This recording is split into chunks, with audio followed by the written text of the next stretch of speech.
നമ്മളിൽ പലരും ഒരു അത്യാവശ്യം വന്നാൽ സ്വർണം പണയം വെക്കാറുണ്ട് അല്ലേ? എന്നാൽ ഇനി സ്വർണം മാത്രമല്ല, നമ്മളുടെ കയ്യിലുള്ള വെള്ളി ആഭരണങ്ങൾ പണയം വെച്ചാലും ലോൺ എടുക്കാം. അതെ, നിങ്ങൾ കേട്ടത് ശരിയാണ്. റിസർവ് ബാങ്ക് ഓഫ് ഇന്ത്യ സ്വർണ്ണ പണയത്തിനും വെള്ളി പണയത്തിനും സാധാരണക്കാർക്ക് ഒരുപാട് ഗുണങ്ങളുള്ള ചില പുതിയ നിയമങ്ങൾ കൊണ്ടുവന്നിരിക്കുകയാണ്. എന്തൊക്കെയാണ് ആ പുതിയ മാറ്റങ്ങൾ? നമുക്ക് എത്ര രൂപ വരെ ലോൺ കിട്ടും? നമ്മുടെ പണയ വസ്തുക്കൾക്ക് എന്ത് സുരക്ഷയാണ് RBI ഉറപ്പ് നൽകുന്നത്? എല്ലാ കാര്യങ്ങളും നമുക്ക് ലളിതമായി നോക്കാം. ഇതാണ് ഏറ്റവും വലിയ സന്തോഷ വാർത്ത. ഇതുവരെ സ്വർണ്ണപ്പണയം വെച്ച് മാത്രമായിരുന്നു നമുക്ക് പെട്ടെന്ന് ലോൺ കിട്ടിയിരുന്നത്. എന്നാൽ ഇനി അതിൻ്റെ കൂടെ വെള്ളിയും വരുന്നു.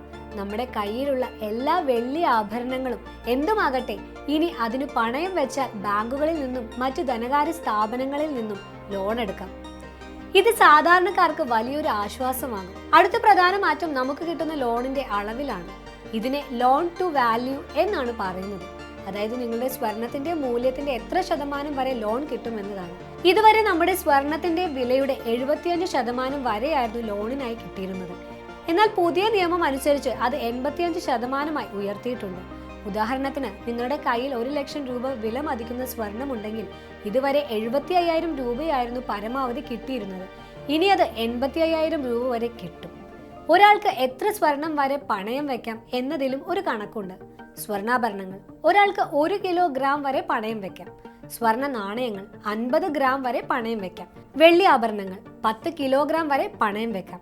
വെള്ളി നാണയങ്ങൾ 500 ഗ്രാം വരെ പണയം വെക്കാം. ഇതാണ് ഏറ്റവും പ്രധാനപ്പെട്ടത്.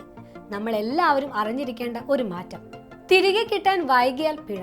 നിങ്ങൾ ലോൺ അടച്ചു തീർത്താൽ അന്ന് തന്നെ, അല്ലെങ്കിൽ കൂടിയത് 7 പ്രവൃത്തി ദിവസങ്ങൾക്കുള്ളിൽ തന്നെ നിങ്ങളുടെ സ്വർണം വെള്ളി തിരികെ നൽകിയിരിക്കണം. അഥവാ അവർ വൈകുന്ന ഓരോ ദിവസത്തിനും 5,000 രൂപ വീതം അവർ നിങ്ങൾക്ക് നഷ്ടപരിഹാരം നൽകണം. നഷ്ടപ്പെട്ടാൽ മുഴുവൻ തുകയും. നിങ്ങളുടെ പണയ വസ്തുക്കൾ അവരുടെ കയ്യിൽ നിന്ന് നഷ്ടപ്പെടുകയോ കേടുപാടുകൾ സംഭവിക്കുകയോ ചെയ്താൽ അതിന്റെ മുഴുവൻ വിലയും അവർ നിങ്ങൾക്ക് നഷ്ടപരിഹാരമായി നൽകണം. ഈ നിയമങ്ങൾക്കൊപ്പം ചില നിബന്ധനകളുമുണ്ട്. ഈ ലോൺ എടുത്ത പണം കൊണ്ട് വീണ്ടും സ്വർണമോ വെള്ളിയോ വാങ്ങാൻ പാടില്ല. ഒരിടത്ത് പണയം വെച്ച സ്വർണം വെള്ളി എടുക്കാതെ മറ്റൊരിടത്ത് വീണ്ടും പണയം വെക്കാൻ സാധിക്കില്ല.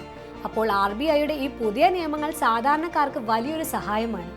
ഇനി ഒരു അത്യാവശ്യം വന്നാൽ വെള്ളി പണയം വെച്ചും കാര്യങ്ങൾ നടത്താം. സ്വർണത്തിന് കൂടുതൽ ലോൺ കിട്ടും. എല്ലാത്തിനും ഉപരി നമ്മുടെ പണയ വസ്തുക്കൾക്ക് കൂടുതൽ സുരക്ഷയും ഉറപ്പാക്കാം. ഈ വിവരങ്ങൾ നിങ്ങൾക്ക് ഉപകാരപ്പെട്ടെങ്കിൽ തീർച്ചയായും ലൈക്ക് ചെയ്യുക. നിങ്ങളുടെ കൂട്ടുകാർക്കും കുടുംബാംഗങ്ങൾക്കും ഈ വിലപ്പെട്ട വിവരം ഷെയർ ചെയ്ത് കൊടുക്കുക. നിങ്ങളുടെ സംശയങ്ങൾ കമന്റ് ബോക്സിൽ രേഖപ്പെടുത്തുക. മറ്റൊരു വീഡിയോയുമായി നമുക്ക് വീണ്ടും കാണാം. നന്ദി.